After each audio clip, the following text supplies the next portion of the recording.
Morning Edirt, Hollywood here, bringing you all the ups and downs of what happened this weekend. Thought I'd step outside. It's a bit cold in my house. Winter seems to have arrived big time.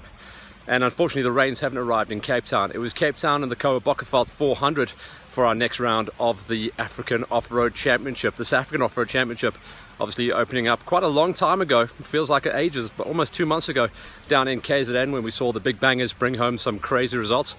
But let's get straight into it for the Koa Bokkeveld.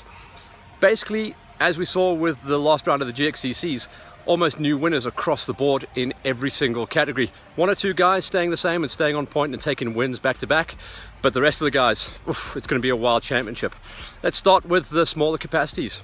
In the 125 high schools, big breakout ride for the Nationals. In fact, his first ever national win going to Storm Viljoen for the Biker Warehouse Husky squad. And all the key players were in the mix as well.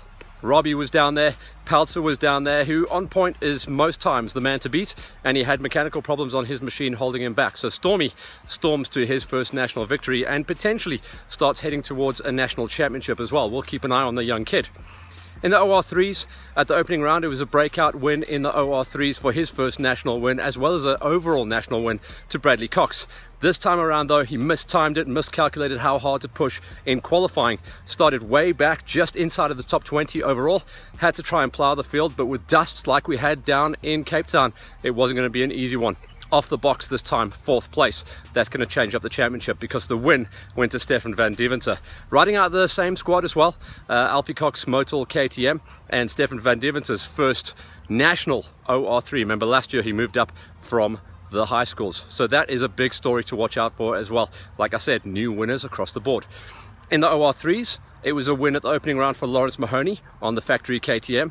This time around though, a big crash and a no finish. No score coming out at round number 2 for Lawrence Mahoney. That changes the championship completely because at Durban it was Taki Botjorges that got second place. Taki got second place this time around as well. And welcome to the podium for the Nationals. Pickup from Trax KTM beginning of the season for Wynand Delpoort. He is really a strong rider and I'm very, very happy that he's picked up a ride like this, and a 3rd place just shows the form that he's on. But who took the win then if Lawrence Mahoney and Taki didn't get the job done? Gareth Cole is the name that we're going to be talking about. It's not like he's a name that has been off our radar. He took a couple of 2nd and 3rds last way through the season, 2017, which was pretty much dominated by Brett Swanepoel, with a lot of 2nd places going to Lawrence Mahoney.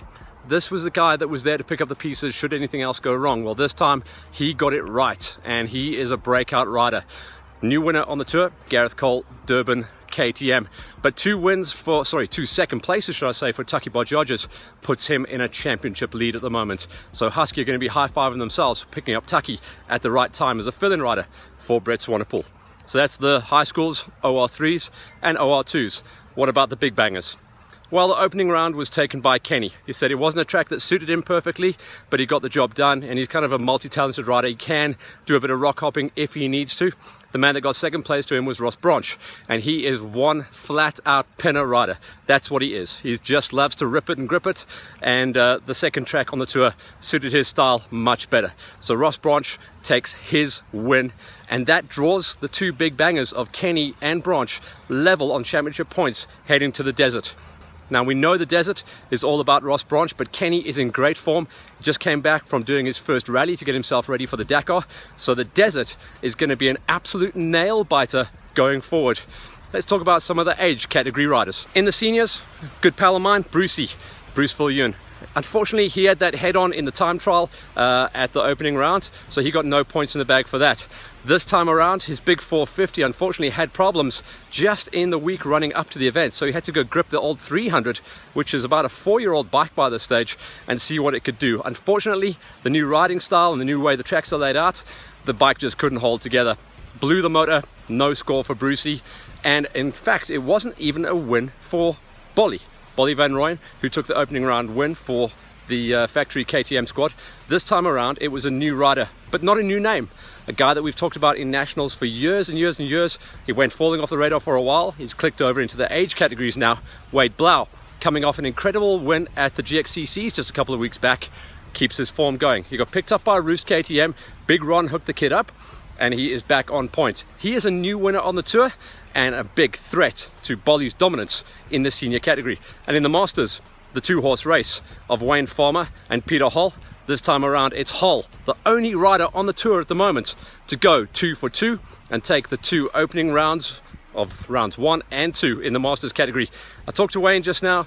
Wayne said he just wasn't feeling it. Well, if I could take a weekend where I'm not feeling it and still take a second place, I'd be a pretty happy man. But Hall extends in his championship. Farmer needs a win at the desert. That's basically what it's come down to. So that's where we're heading. The Toyota Desert 1000 is the next national on the tour. So what else went down this weekend? Well, it's a busy calendar, so there's always going to be some crossover and clashes and double ups. It was the final round of the EWXCs for 2018. Gary Franks just hosting 4 rounds at the very beginning of the year, so he can focus on his other standalone events. So the final round, and Dueno was there, and he is the winningest rider on the tour as always, and multiple champion for the EWXCs. But this time around, it was another breakout star. Very cool win to see Justin Flemmer standing on top of the box. He got picked up by Trax KTM last season. He's been there or thereabouts, seconds and thirds.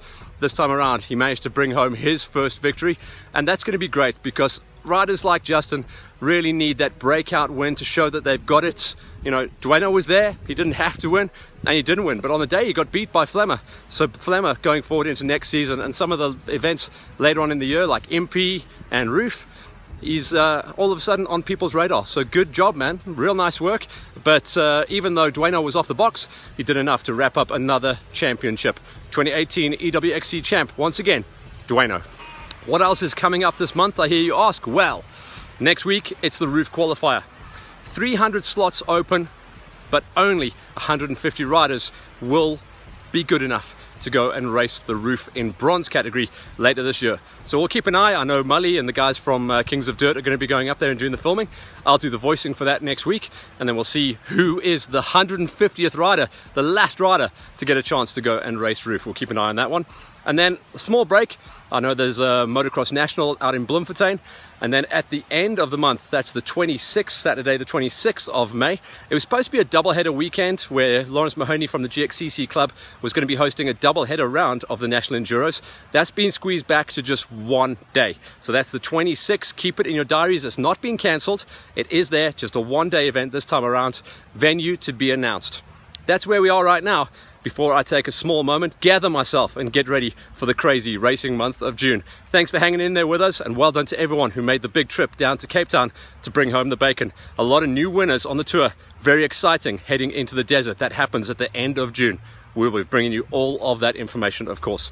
For now, we'll sign off by saying a big high five to Holshot, to Polysport, and to Beta and Cayenne for all their support with Hollywood Hills. For now, we'll sign out.